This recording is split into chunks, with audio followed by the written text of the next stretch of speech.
A unos 15 metros por encima del río Clyde, en el Milton Town, al oeste de Dumbartonshire en Escocia, yace el puente Victoria, mejor conocido como el puente Overtoun, un puente famoso porque, desde 1950, muchísimos perros, algunos dicen que más de 500, se han suicidado en él, saltando siempre en días claros y soleados, curiosamente desde el mismo punto, ubicado entre los dos últimos parapetos del lado derecho. En todo caso, aunque quizá nunca haya una cifra oficial de perros muertos debido a la falta de registros, tan solo en el 2005 murieron 5 perros en un espacio de 6 meses. ¿Qué los mueve a saltar? ¿Acaso hay espíritus merodeando por el lugar, extraños campos magnéticos o impregnaciones energéticas de tristeza, suicidio y desesperación? ¿Es Overtoun un sitio en que se vuelven más delgadas las barreras que nos separan del más allá?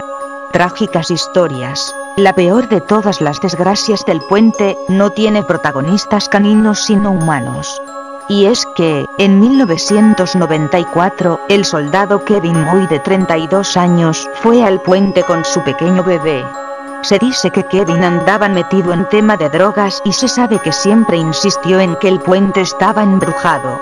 Sea o no cierto, Kevin decía ser el anticristo, creía que su pequeño bebé de 2 semanas era Satanás, y que él y su hijo eran culpables de la guerra del Golfo, así que tenía que acabar con el mal que ambos representaban y por eso lanzó a su bebé del puente e intentó después suicidarse, sobreviviendo y siendo internado en un hospital psiquiátrico. Por su parte, Donna Cooper cuenta que, en 1995, iba por el puente con su esposo, su hijo, y su perro Ben. Aunque, cuando no faltaba mucho para llegar al final del puente, Ben se puso tenso, corrió frenético hasta el punto en que los perros se suicidan, y saltó como si una fuerza misteriosa lo llamara a la muerte, sobreviviendo a la caída pero con heridas tan graves, se rompió la mandíbula y una pata, que, a causa de su agonía, tuvieron que sacrificarlo. Al igual que Ben, Hendrix, un Golden Retriever, una de las razas más inteligentes de perros, caminaba con su amo, Kenneth Meikle, cuando de pronto se volvió loco, salió corriendo de manera extraña y precipitada, y se lanzó al abismo en el mismo punto que todos, sobreviviendo gracias a una cama de musgo así como las anteriores. Hay muchísimas otras historias, pero lo más sorprendente es que, en muchos casos, los perros sobrevivieron y, pese a eso, volvieron a saltar en el mismo punto cuando sus amos los trajeron nuevamente al puente. Maldito los perros y las energías del más allá. El puente fue construido en 1895 por pedido del calvinista Lord Overtoun, junto a la llamada Overtoun House, aunque hasta 1950 los suicidios de perros no se empezaron a conocer. Curiosamente, la Overtoun House había servido como casa de reposo para soldados heridos, pero solo hasta 1947, ya que en ese año se transformó en hospital de maternidad, siendo destruida parcialmente por un incendio en 1948, en el cual no hubieron muertes y, después de aquello, el lugar continuó funcionando como hospital de maternidad hasta el 1 de septiembre de 1970, fecha tras la cual se mantuvo esencialmente como un centro de grupos religiosos. Lo importante entonces es lo siguiente: ¿acaso las energías de los soldados heridos y de lo ocurrido durante el incendio se quedaron impregnadas en el lugar? Probablemente muchos de esos soldados no deseaban vivir. Investigaciones han mostrado que los veteranos de guerra son más propensos al suicidio que otras personas, y evidentemente todos ellos atravesaban un periodo penoso y cargado de tormentos físicos y morales. Además, y pese a que no hubo muertos en el incendio de 1948, hubo angustia y terror, y todo eso quedó impregnado en las energías espirituales del lugar. Y es que los perros tienen muy desarrollado el sexto sentido, y pueden ver fantasmas y percibir energías sutiles, de modo que no es extraño pensar que hayan sentido las impregnaciones energéticas de los soldados heridos y de quienes estuvieron en el incendio, además de las presencias de los fantasmas que, según cuentan quienes viven por la zona, habitan en la Overtoun House. Por otro lado, en la mitología celta el área de Obertum es un timblase, esto es, un lugar en que se vuelven mucho más delgadas las fronteras entre el más allá y el mundo en que vivimos. Sin embargo, todo esto no explica del todo por qué saltan del puente y, más aún, por qué saltan siempre en el mismo lugar. Para responder a la pregunta interior, no queda más que ver las investigaciones de la Sociedad Escocesa para la Investigación Psíquica, SSPR, publicadas en el diario inglés Herald Scotland, y omitidas por prácticamente todas las demás fuentes, tan adeptas del escepticismo que incluso, cuando mencionaron testimonios de psíquicos, solo presentaron el de una psíquica, Mary Armour, que dijo no sentir nada, mientras que, como contraparte, son muchos los psíquicos que dijeron percibir escalofriantes realidades. Así Catriona Malan, la líder del grupo de 10 psíquicos de la SSPR, dijo que había temas definidos de niños, y varios mencionaron a una mujer victoriana en un chal gris, en el otro extremo del puente, y que 3 personas se sintieron ansiosas, deprimidas o desorientadas, y 4 experimentaron sentimientos negativos. Pero aún más espeluznante fue el testimonio del psíquico John de Glasgow, quien contó lo siguiente: sentí que un montón de niños me agarraban las piernas mientras caminaba a través del puente, y me sentí atraído hacia el lado derecho. Me sentí muy mal e incómodo en ciertas partes, y a veces era como si me estuviese hundiendo a través del puente. Corroborando lo anterior, el psíquico Mishka afirmó sentirse horrible en el extremo del puente más cercano al punto en que los perros se suicidaban, mismo extremo en que estaba la mujer de chal gris mencionada por Catriona Malan.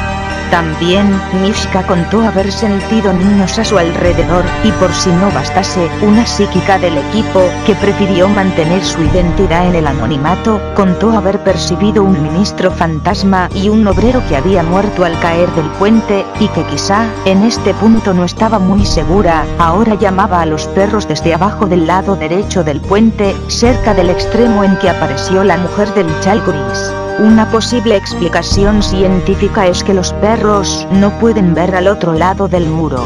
Explicaciones científicas que no satisfacen. La psicología animal ha demostrado que los perros poseen una inmensa capacidad de empatía con sus amos, más aún si son de razas inteligentes, como las que han saltado del puente.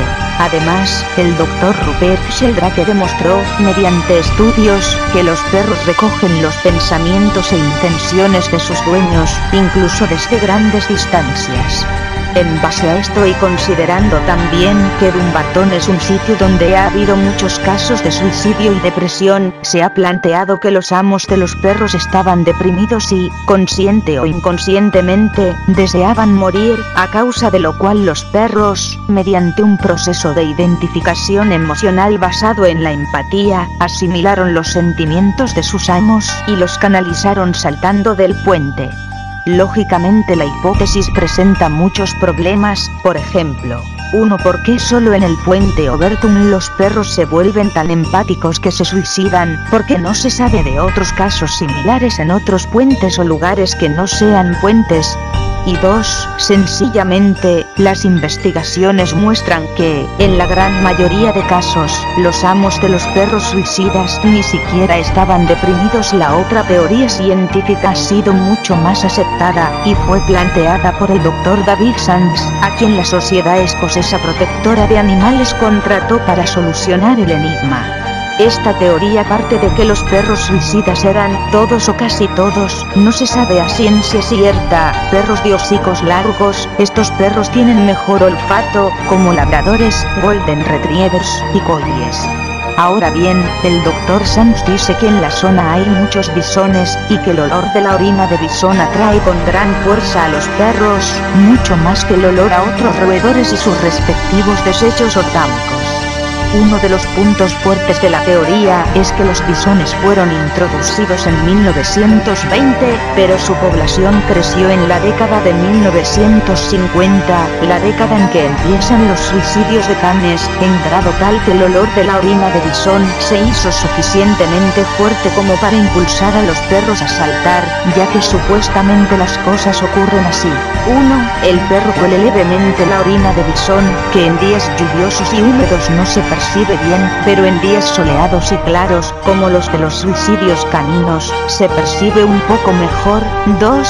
El perro corre hacia el borde porque hay una particular concentración de orina de bisón alrededor del puente, y por ello el perro quiere asomarse a ver qué hay. 3. Estando en el borde, este es tan alto que no le permite al perro ver que hay un precipicio, y entonces salta para ir hacia la fuente del olor. Hasta aquí la teoría parece convincente, pero tiene los siguientes problemas. 1. Si la orina de bisón está a ambos lados del puente aproximadamente igual, ¿por qué entonces los perros saltan del lado derecho y siempre en el mismo punto? 2. Las razas de perros suicidas tienen muy buen olfato, de modo que, si fuese la orina de bisón lo que les hace correr y saltar, habrían intentado correr antes de cruzar el puente, pues ya desde ese punto habrían sentido el olor. Como se ve, la teoría cae en los puntos mencionados, en tanto que, los fantasmas de los niños, el fantasma de la dama de chal gris y del obrero que los llama desde abajo, están en tales posiciones con respecto al punto de suicidio, que parecen mejores razones para explicar los suicidios y por tanto para creer en el carácter real de la leyenda, que permanece viva aunque muchos lo nieguen, ya que nadie ha dado una explicación natural suficientemente buena.